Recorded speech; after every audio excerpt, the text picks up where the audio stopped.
Hey there, I want to have a freewheeling conversation on the Z50II and whether this is a real successor to the D500.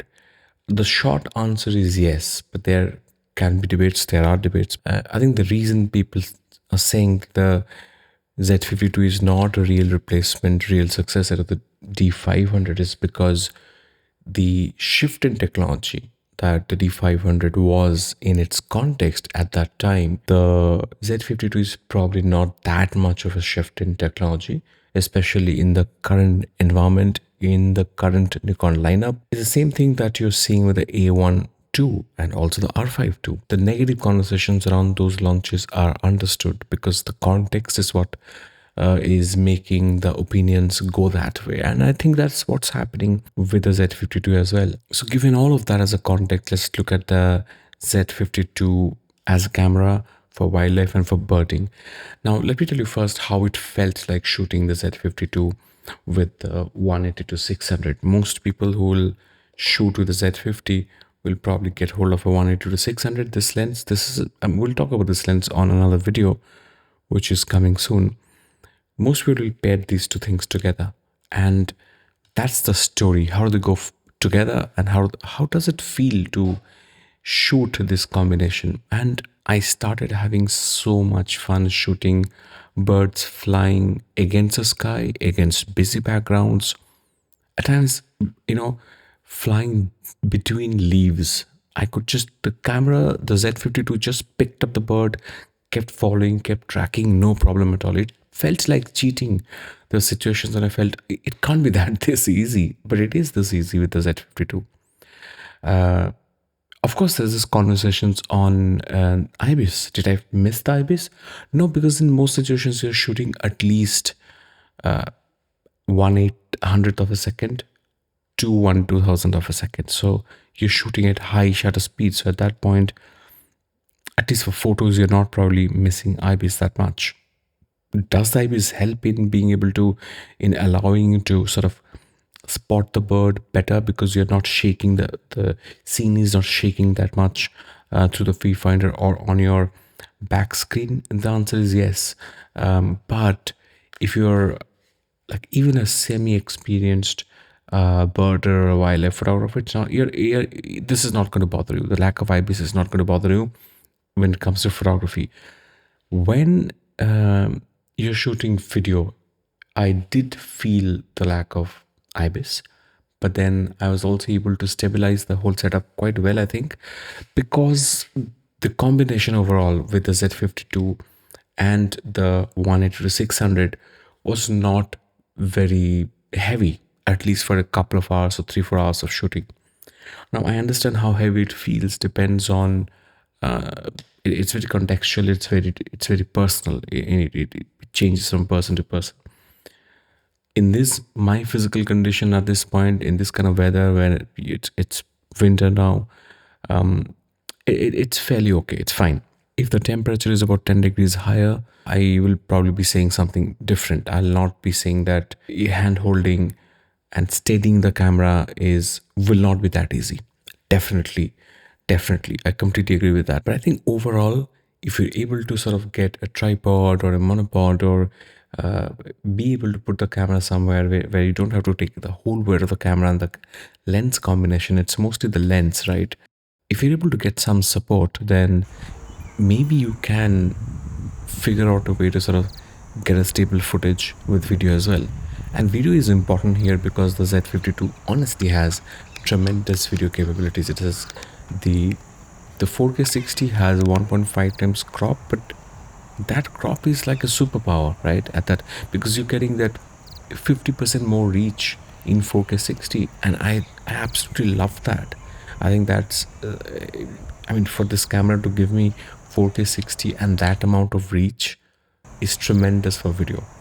At the same time, the 4K 30 is actually quite good because it's, I think, 5.4 or 5.6K oversampled.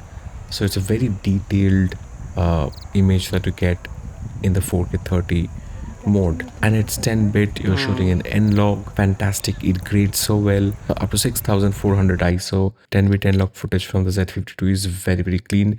Watch my first review where I'm showing you the graded footage. So basically, overall, I think you're going to have a very good video output. So therefore, you should definitely look at the Z52 as a capable video camera. And when you start to look at this as a very good video camera, you expect that output from this camera. So therefore, at that point, you start to sort of think, is the IVs going to affect your ability to shoot video while doing birding or wildlife? If you're physically capable of doing it, it's not going to be a problem, because this camera is feels like a lens cap behind this lens, honestly, because this lens is heavy, more than 200 grams. I'll write the weight somewhere. And this is only 550 grams with card and a battery. So yeah, absolutely great. Is the battery good enough for a full days of shooting? I think it's good enough for shooting at least 4 to 5 hours. It's a very tiny battery. You should carry one or two of these spare batteries for this camera to ensure that you get a full days of shooting. But I think even if you carry one more battery with you, you're fine, you're sorted. Again, coming back to autofocus and subject detect, the bird detect mode in the Z50 is fantastic. The way it picks up the birds, no matter where it is amazing. It's just absolute breeze to use the Z52 for bird photography. Now, when it comes to buffer and speed of shooting, you can definitely shoot with mechanical shutter at 11 fps, and I think that's what you should do. I don't think you should shoot this camera. You can shoot at 30 fps or even 15 fps in electronic shutter, and I don't recommend that.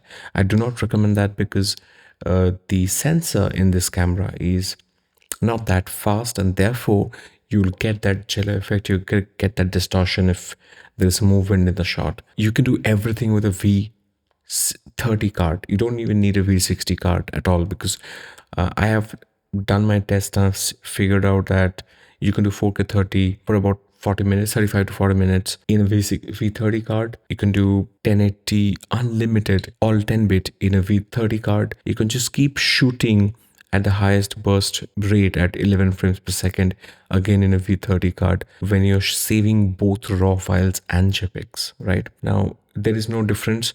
I have tried this, and you can shoot up to 200 shots continuously, and that doesn't change if you change the card. As in, if you move from V30 to V90, you're not going to get more than 200 shots buffer.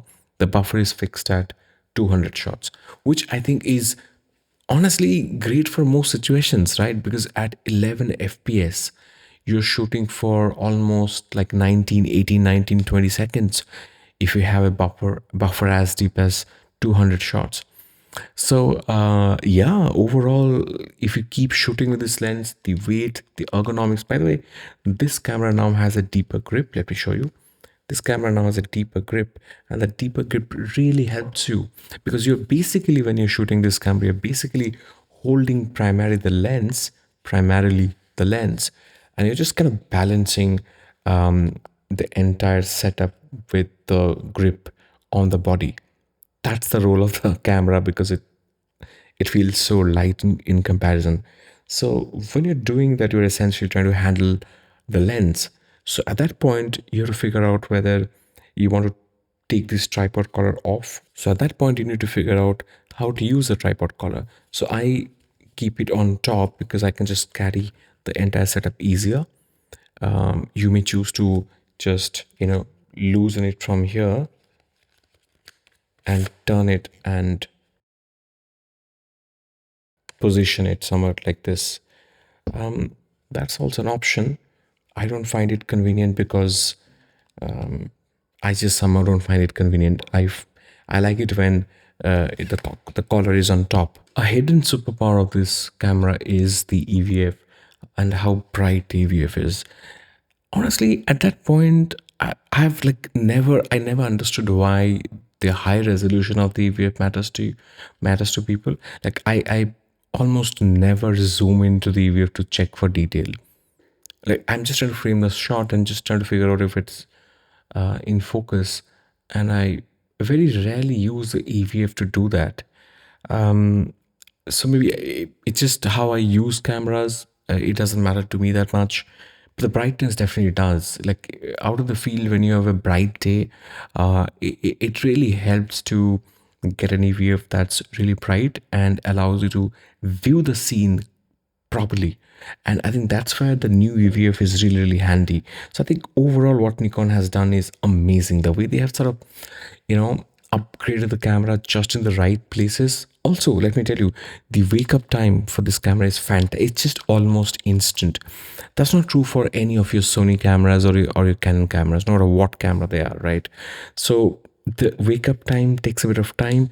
For this one, it's so it has a little bit of lag. It's not like the Z8 or the Z9, but I mean, it's almost imperceptible. It's only when you compare it to the Z8, Z9 that you'll see that when it's switched on versus when it wakes up, there's like a nanoseconds difference between this camera and the Z8. But compared this camera's wake up speed with any other camera out there, it just no one else competes with this one. If you think about it, the Z50 is, even in today's context, is a very well positioned camera and a fantastic successor to the D500. When you look at the entire landscape, look at what Fuji is giving you within 1,000 US dollars as for body.